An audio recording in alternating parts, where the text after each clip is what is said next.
Hello guys! Hello! Welcome dito sa aking channel, Kapalaran 888 Virgo.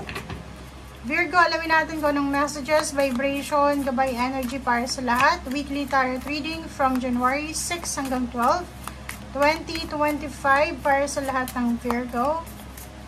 Ano ba ang messages, energy? Two cards para sa lahat ng Virgo. It's Tanzanite and then Amethyst. Wow! First card natin, Virgo, etong Ready to Love Again. Ito ay doon lang sa mga Virgo na dating may karelasyon, nasawi, nawala ng karelasyon. Okay? So, dito, naloko, or pwedeng na-let go. Dito sinasabi sa barahan mo na ready to love again. Siguro, nag-healed ka na, naka-move on ka na sa past mo. So, enough na ito siguro para buksan yung puso mo para sa ibang tao. Okay? So, ito ay pwedeng sinasabi sa'yo na, Virgo, it's time for you to move on, start over, start a new life, new relationship, or new beginnings. And Amethyst, revealing your true self. So, dito, pwedeng same din siya. Pwedeng sa relationship siya na sinasabi na, be true to yourself. Like, halimbawa, sa nakaraan mo, hindi ka sineryoso, niloko ka, o hindi nag-work yung relationship, dito sinasabi na kailangan mong ipakita mo yung totoong ikaw, okay? Hayaan mo yung taong yon na nagsasabi sa'yong mahal ka niya, na may gusto siya sa'yo, na makita niyo kung ano yung totoo, para makita niya, or malaman mo talaga kung totoo yung hangarin niya para sa'yo, okay? So, be wise. Huwag mong itago. Ipakita mo lahat ng mga negatives mo. Ipakita mo lahat ng mga flaws mo, mga defaults mo. And kung mag-i-stay siya sa'yo, di talagang seryoso siya, talagang gusto ka niya. Pero kung isang flaws mo lang ay wala na, ibig sabihin, hindi yan totoo, hindi yan seryoso sa'yo. Okay? Invite help. Okay, so dito, sinasabi sa'yo, Virgo, na if kailangan mo ng tulong spiritually, pray. Diba? Prayer.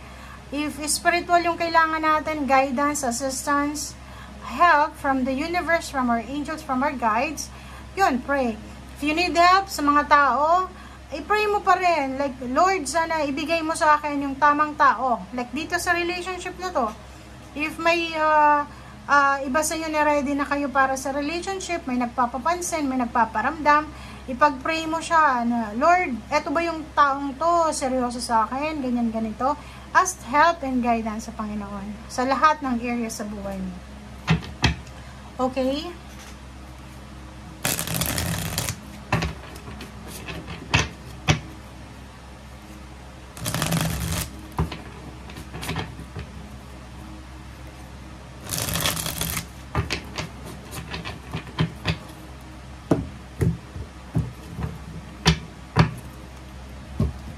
Okay, first card sa third deck natin is Five of Wands. Virgo, nakikita ko sa linggong ito na umiwas ka sa tukso ng pakikipagdebate, pakikipagdiskusyon. Yung Five of Wands is competition. Pwedeng meron ditong competition na mangyayari or pwedeng pag-aaway. So, umiwas ka dito. If ever lang na wala ka sa mood, sensitive ka, antok ka, pagod ka, dito sa barahan to sinasabi na kailangan mong magpasensya kasi pwede kang makatagpo ng kaaway, ka-misunderstanding, kagalit, or kano pa man.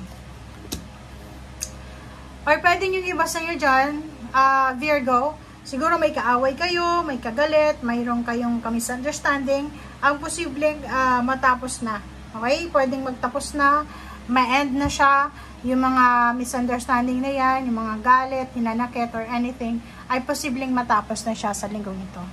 Magkaroon na ng reconciliation. And Five of Swords, ganun din.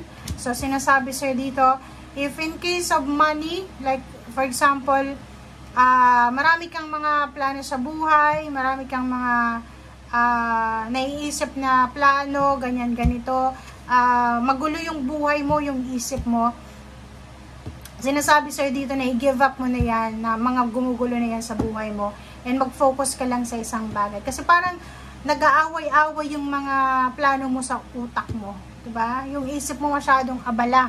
Marami kang iniisip. Abala yung isip mo, abala yung utak mo sa pag-iisip kung ano yung sisimulan or kung ano yung gagawin. Okay?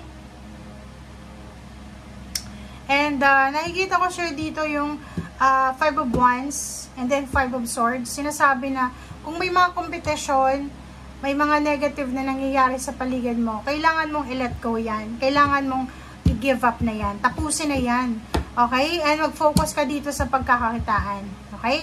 So, ibig sabihin yan, Virgo, oras na para alisin natin yung mga issues, negativity na yan, and focus ka dito sa trabaho or sa pera. Okay? The Tower and 2 of Coins. So, sinasabi ng barahan na mayroong transformation. Siguro, yun, the Tower and the Death card, same lang sila ng energy. Sinasabi na siguro maraming nangyari sa nakaraan na hindi mo masyadong na overcome, like mga financial problems, emotional problems, mga unexpected na twist ng events na hindi mo kontrolado. Ang hindi mo talaga, parang hindi mo na-anticipate yung mga nangyayari or pangyayari.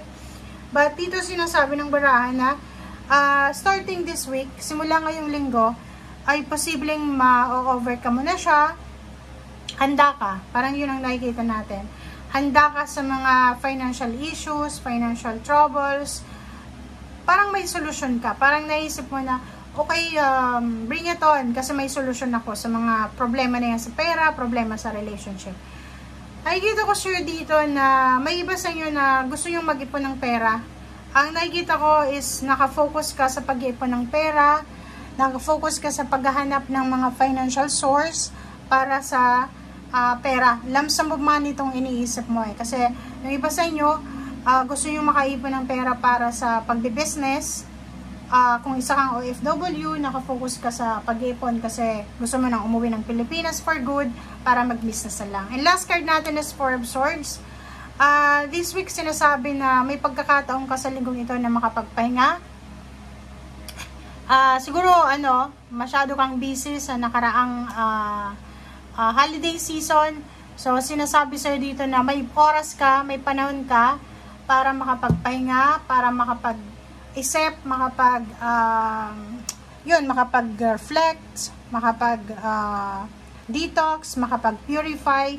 So, i-grab mo na itong opportunities na to sa linggong ito. So, 4 of Swords, pag-isipan mo lahat ng decision making mo.